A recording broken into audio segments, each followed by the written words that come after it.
नमस्कार। एहसास के इस विशेष अंक में आप सभी का स्वागत है। आज है 12 जून और पूरी दुनिया में आज का दिन उन मासूम बच्चों के लिए समर्पित है जिनका बचपन सड़कों पर या किसी फैक्ट्री की अंधेरी कोठरी में दम तोड़ रहा है। बाल श्रम विरोध दिवस के रूप में आज का दिन मनाया जाता है। हम बैठके करते हैं, नीतियां बनाते हैं जो बच्चों के हित में ही होती हैं। लेकिन क्या सभ्यता के विकास का दावा करते हमारे समाज में बच्चे बेखौफ जी पाते हैं? बच्चों के शोषण में क्या कोई कमी आई है या हमारी विकास की सीढ़ियां बच्चों को 2 वक्त का खाना दे पाती हैं?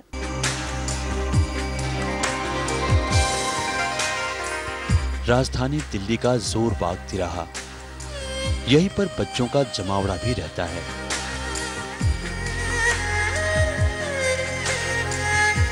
कुछ फूल बेचते हैं तो कोई भीख मांग के काम चला लेता है।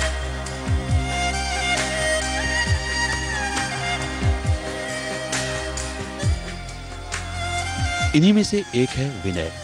किताब लाइट पर और भी मुझे किताब बेचता हूँ तो खाते पीते हूँ और ये में 90 रुपये मुझे दिहाड़ी मिलता है और बेचते तो कमीशन मिलता है। पढ़ाई करूँगा तो बनूँगा मैं भी मास्टर बनूँगा। मैं भी सरकार को पढ़ाऊँगा और पढ़ूँगा।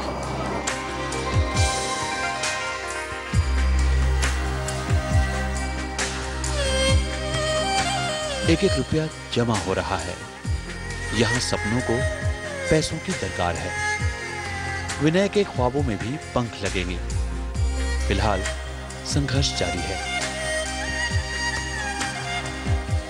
मैं भी किताब छोड़कर मैं भी पढ़ाई करूं, लेकिन फिर भी ऐसा समय आ गया ना, मैं भी क्या करूं। लेकिन मैं भी कुछ कमा लूंगा तो मैं भी बिहार चल जाऊंगा तो नहीं आऊंगा पढ़ने का। कम से कम यहाँ सड़क पे रह करके खाने को तो मिलता है।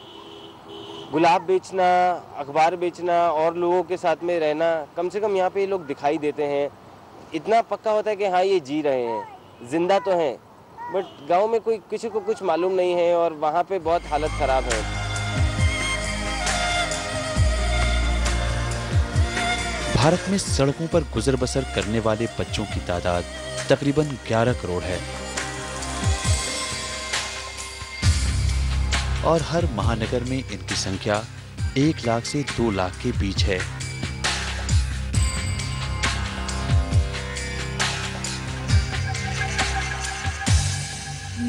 इन बच्चों में से लगभग 70% अपने मौजूदा हालात को बदलना चाहते हैं। दूसरा कोई रास्ता ही नहीं है।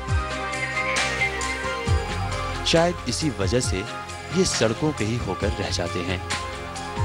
यहाँ भी यही सिचुएशन है कि कुछ भी नहीं है घर में, ना खाने के लिए है, ना पहनने के लिए है, ना रहने के लिए है, कुछ भी नहीं है। तो पूरे परिवार को एक साथ मिलके काम करना पड़ता है। इसमें बच्चे भी काम करते हैं, बड़े भी काम करते हैं। जैसे बच्चे बड़े बना के देते हैं, बड़े बच्चे बेचते हैं, सड़कों पे आके वो काम करते हैं, कार साफ करते हैं या फिर पैसे मांगते हैं। सो इसी तरीके से सब लोग मिलके एक जॉइंट एफर्ट करके काम करते हैं और बच्चे भी खुद देखते हैं कि उनके परिवार में समस्या है, इसीलिए उनको जाना पड़ रहा है वहाँ। इन बच्चों में से कई तो टीबी, टाइफाइड और HIV जैसे घातक बीमारियों के शिकार हो जाते हैं।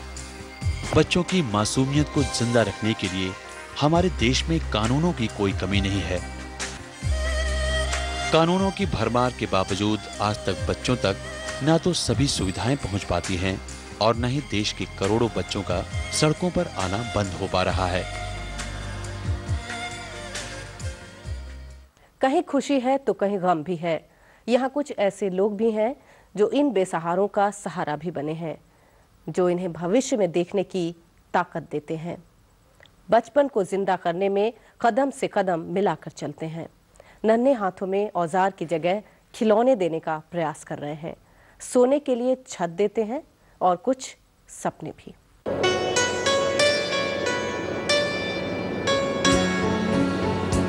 दोपहर का वक्त है। सड़क पे भीड़ कम है। बच्चे धूप से बचने के लिए पेड़ की छांव में जा बैठे हैं। ये बच्चे कभी स्कूल नहीं गए हैं। शायद इसी वजह से स्कूल अब इनके पास चलकर आ गया है। बच्चों में सीखने की ललक बरकरार है और इसको समझा राजधानी दिल्ली में ही काम करने वाली एक संस्था खोज ने। संस्था के सभी कार्यकर्ता नौजवान हैं। शिक्षा की मशाल को लेकर ये निकल पड़े हैं अंधेरे को मिटाने के लिए। कोई छत नहीं और ना ही कोई इमारत, सरहदों में ये स्कूल बन नहीं सकते।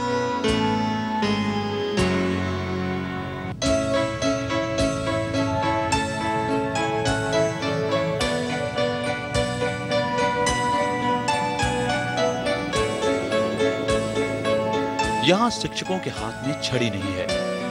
इन्होंने बच्चों से प्यार करना सीखा है।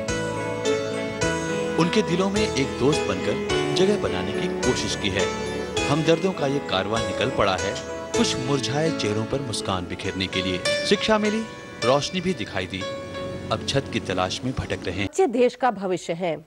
इन्हीं के कंधों पर आने वाली जिम्मेदारियां टिकी हुई हैं। तो फिर हम अपनी जिम्मेदारी निभाने में पीछे क्यों हैं?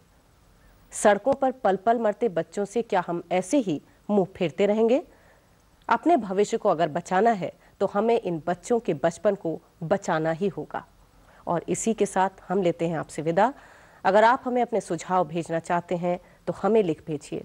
हमारा पता है एहसास, कमरा number 123, DD news, CPC, Khelgaon, नई दिल्ली 110049।